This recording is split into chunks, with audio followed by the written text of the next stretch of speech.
Okay, so this next panel was prompted by the NTSB recommendation following the San Bruno explosion. NTSB, in their report on the incident, made a number of recommendations to PHMSA, as Linda went through yesterday in her presentation. One of them, and I am reading off a phone, so bear with me for a minute.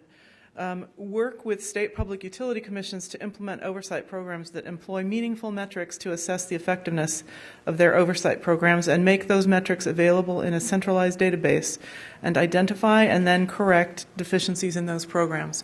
So we wanted, as part of this conference, to drill down into that recommendation, talk about what the existing process for reviewing state programs is, and what plans are for potential changes in that process. So today, to talk about that, we have Mr. Robert Miller, who's the Pipeline Safety Supervisor from Arizona and Vice Chair of NAPSR. Scott Macy, who's the Program Director for the Office of Inspector General with DOT. The Office of Inspector General has just recently completed an audit relating to this issue, and also talked about it briefly in a management challenges report that they issued last year.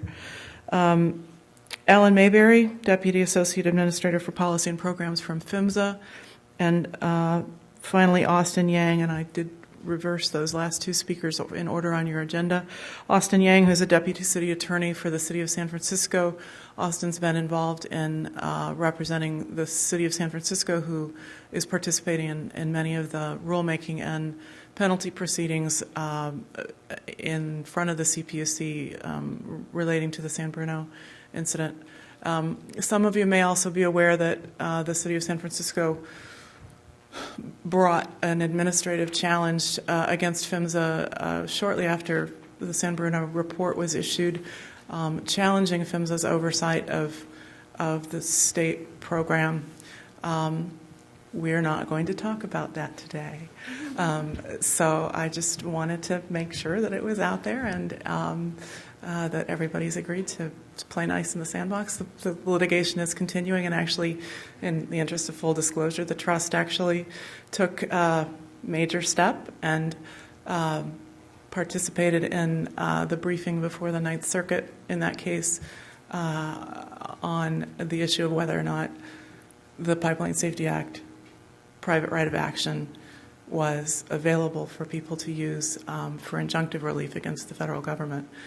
Nothing on the merits of the merits of the petition, but simply the procedural posture. So, with that, I'm going to turn it over to Mr. Miller, and we are going to run until 10:45. So, with that, we'll start off. Well, good morning, everybody. I'd like to say I'm a newbie to this forum. Over the last day and a half now, I've really enjoyed the time that I've been able to spend with everybody here in this room. I feel a little left out that I hadn't been participating more in the past. I certainly look forward to participating in the future. So again, I'd like to thank everybody for being here, and I'd like to thank everybody for taking the time that have taken the time to talk to me and have discussion with me. As it says, I'm representing the National Association of Pipeline Safety Representatives. I'm the current vice chair. I'm also the program manager from the state of Arizona. Now, NAPSR, as you all know, or I hope you all know, is the National Association of representing the state pipeline safety programs in the contiguous United States, as well as the District of Columbia and Puerto Rico. Alaska and Hawaii are not current members of NAPSR, and they don't participate in the federal certification program. PHMSA is responsible for doing all of the intrastate pipeline and inspections in those states. As you've heard before from David Lykin, state pipeline safety personnel make up more than 75% of state and federal inspection workforce. NAPSR provides these inspectors with a venue to share best practices, enhance communications with our federal counterparts, and raise new issues and influence policy. We meet regularly. We are comprised of 5 regions. Each region has their own meetings each year, and then nationally we have one meeting every year where we all get together in the same room and discuss all the issues that we have collectively. I found it to be a very productive forum. I found it to be very productive in making improvements in my own state programs, building off of the experience of my state partners. It's been an invaluable tool for me as a program manager in making my program the best that I can make it.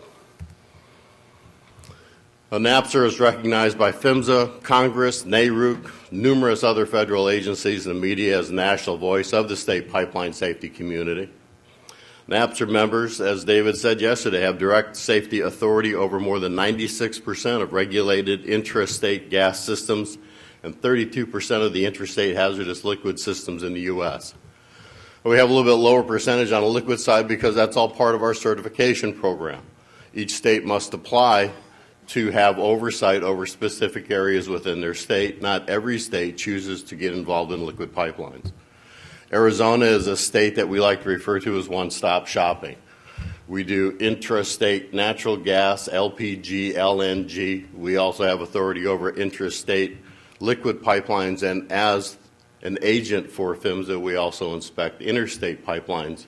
We are the boots on the ground for PHMSA. The enforcement responsibility, though, on the interstate pipeline falls on PHMSA. So we forward our findings, and then they take the appropriate actions based on our findings.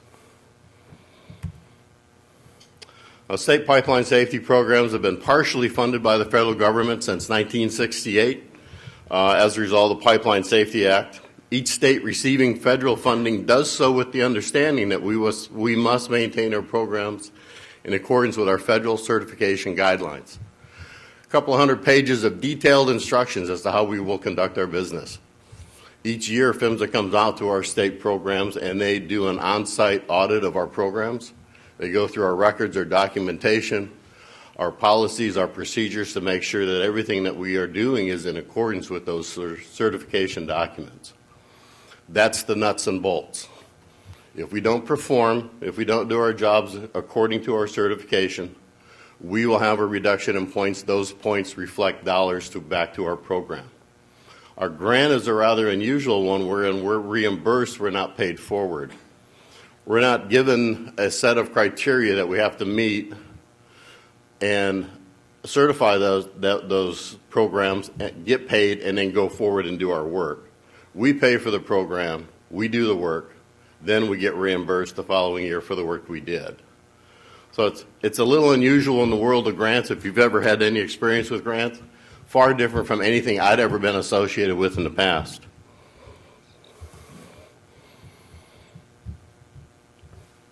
I thought I deleted that one. Today, as in the past, states are continuing to work hard to maintain their safety programs at a level that not only meets the needs and expectations of their state, but also the needs of our federal partners in accordance with their state certification program. You know, as state programs, we answer to our commissions, we answer to our citizens. We have to take care of them above all else. Although each state program is required to follow the guidelines established through our certification program, due to the uniqueness of each state and the pipeline operators within each state, we are allowed to establish additional pipeline safety regulations provided that these rules are as stringent or more stringent as current federal regulations. Yesterday you heard Cynthia very eloquently speak of 4 years to pass a rule on a good day for PHMSA. I initiated the most extensive rule package change to my state since we initiated state rules. It took me a year, and we got each and every one of them passed through. And that'll take me to a little bit on the state compendium report. As many of you here today can attest to, states are not hesitant when it comes to establishing new regulations relevant to the safe operation of an intrastate pipeline within their jurisdiction. As reported in a recent release compendium of state pipeline regulations, as of September 2013, the total number of state initiatives is 1,361. In 2011, that number was only 1,154. Well, not only, but 1,154. We've increased in 2 years. We've added 207 more initiatives by the states. more stringent regulations, regulations relevant to the states that have those rules, relevant to the operators that are within those states. We saw the need, and we passed those regulations to make it relevant to our state programs, to make it important to us. For a copy of the full report, I've got www.napsr.org. That's under construction right now. We're having a few issues. We borrowed some of the federal programmers, and oh God, we know how that's working out. So, my email address is rmiller@azcc.gov. If you send me an email, I will respond back and get you a copy of the 2013 State Compendium Report. I'll send it to you personally. rmiller@azcc.gov. Now, hopefully we'll have our website up in a short period of time, and you'll be able to go there, and I don't mind the emails. Makes me feel important. Makes me feel loved. Now, in response to the NTSB safety recommendation following the San Bruno incident, NTSB concluded that PHMSA had not incorporated the use of meaningful metrics as part of its guidance for effective performance-based pipeline safety management programs. As defined, performance-based measurement systems are activities designed to ensure that goals are consistently met in an effective and efficient manner. We developed the Meaningful Metrics Task Force. Our nickname is the Development and Application of Meaningful Metrics, or we are the damn committee. Our purpose is to improve the process by which state programs are currently evaluated by PHMSA by establishing new evaluation metrics designed to measure and enhance the effectiveness of state programs, to provide additional consistency in the evaluation process, and provide the states with additional guidance for making meaningful improvements in their safety programs. As state program managers, we realize that we're not where we want to be all the time. We realize, and I realize, as much as I care and as much as I know I have a good program, my program is not the best it can be yet, nor is anybody's program out there the best it can be yet. But we're hoping that through this program and through the development of these metrics, we'll be able to make improvements in all of our programs and provide guidance to those states that need it to help enhance their programs and get them better.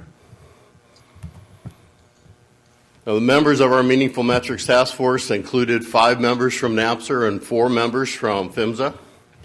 Zach Barrett is the Director of Program Managers. Rex, Jim, and Don are all state program evaluators. And they themselves used to be state program managers. So they all have a unique perspective, not only from the PHMSA point of view, but from the state point of view. So they are all uniquely qualified to perform the tasks that they were doing with this task group. On NAPSR's side, we had representation from Ohio, Pennsylvania, Arizona, Arkansas, and Colorado. So we had a wide cross-section from around the country. Our group was formed shortly after the NTSB recommendation. We didn't wait for additional mandates. We tried to get right on this topic. It has been working to develop a process that addresses the NTSB recommendation. It was not our team's goal to eliminate the current evaluation process, but to supplement the current program with an additional layer of elements designed to produce a meaningful and measurable evaluation of state programs that can be applied to all states and which will result in state pipeline safety program improvements. When I say we didn't set out to change the existing program addresses our grant also. So you can't throw away the nuts and bolts of the operation. We still needed to be able to drive the grant, but I don't think that anybody was really realizing sometimes either how a program was performing or not performing. There are many, many programs out there that far exceed expectations and do an excellent program, but we weren't getting credit for that either. So there was only one side of the coin that was out there. From the NAPSR perspective, it has been our goal to assist PHMSA in finding a process by which state evaluations can be a true reflection of the work we are doing and how we can improve on those efforts. It's not been our goal, like I said, to reinvent the wheel by completely changing the way PHMSA currently evaluates our programs. When determining what metrics should be considered for evaluation of state program, we begin by establishing the following guidelines to our group. We needed a path to follow. And first and foremost, it had to be measurable. It had to be data-driven. And it also had to meet the goal of 0 incidents and 0 unintentional releases. And is it meaningful as an element and an essential component to an effective safety program? That's not an easy criteria to fill, but I think we did a relatively good job at doing so. Now, right now we have a current list of elements that we've determined to be essential to an effective safety program. We've kind of boiled these down. We started off with over 50, got it down to 30, combined and changed and modified, and these are the elements that we've decided upon that will give a true reflection of the programs themselves. And it begins with damage prevention. It's measurable. We know how many tickets are called in. We know how many damages they have per thousand. There's tracking and trending processes that we can use to evaluate how an operator is protecting their systems from third-party damage, second-party damage, which is their own contractors. One example I can share is I had one of my larger operators, distribution operators in my state. Once we started collecting this information and putting it into buckets as to the causes, I found out the highest risk of their pipelines was their own contractor. That was the #1 cause for service line damages, above all else. They have since had extensive conversations with their contractors and eliminated that problem. Our own inspection activities, how complete are they? Are we getting out to all of the operators every year or in accordance with our risk programs that we've established as a state? Inspector training and qualifications, making sure that all of our personnel get to the appropriate training, they have the experience to do the jobs that they're charged with doing. Leak management. We can get this information from our operators as states quicker, easier, and faster than most other agencies can. And it tells us the overall and general condition of the pipelines within our own state programs. How many leaks per miles do you have? How many leaks per services do you have? These are all measurable. This is all data we can acquire. We can get our operators to tell us this information. Enforcement. How effectively do we enforce? And I think we all heard Carl state yesterday that he would like to see more money put back into pipeline safety as opposed to a general fund. I can tell you many states have been doing this for decades. We don't want to see pipeline monies go back into a general fund any more than anybody else does. I may levy a fine of $1 million against a company, and I may offset $800,000 of that, provided it goes back into the pipeline program. It goes into maintenance, it goes into operations, it goes into training, it goes into establishing better relationships with fire departments. In one case, we ordered a company to establish a central command with the local fire departments. It truly enhanced safety in our state, cut down response times, and made for a safer pipeline operating system. Now, the thing about that is, although we let them put $750,000 back into their pipeline program and into their maintenance and safety, they were not allowed to recover a single dime through rates. The cost of all of that had to be borne by the shareholders. So it wasn't punitive to the ratepayer, it was only punitive to the operator. And that's the goal. For us, we refer to that as alternate enforcement opportunities. And we take full advantage of those every time that we can. High-risk pipeline infrastructure, incident and accident investigation processes. How thorough did we do our job? How complete are our reports? Do we get down to a probable cause? Do we drive the operator to do root cause analysis following every incident so that we don't have a recurrence? These are all things that can be measured, that are important, can be evaluated, and work towards a better program. Now, each identified metrics incorporates not only a description of the metric, it includes a statement concerning the relevance and importance of the metric, the data sources necessary for collecting the data, a list of unique considerations based on individual states of each individual state and their set of circumstances, and a list of AAs, additional actions, that a state could incorporate into their programs in order to make improvements to their program similar to industry best practices. I've always had a philosophy in my program that unless you're going to bring me a solution, stop bringing me problems. All right? If you have a problem, you should be able to identify the solutions or help me work towards those solutions.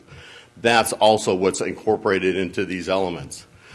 There's a piece there that helps drive a program. Here are several different items that you could address or look at, or you can take to your commissions and try to make improvements. Now, in conclusion, again, I'd like to thank all the members of my committee for all their time and the effort that they put into this project. The other 8 people that I called out all worked extremely hard. We all have day jobs. This is, again, on top of everything else that we do. We all felt it was critically important to our programs and to all of our state programs to get this work done.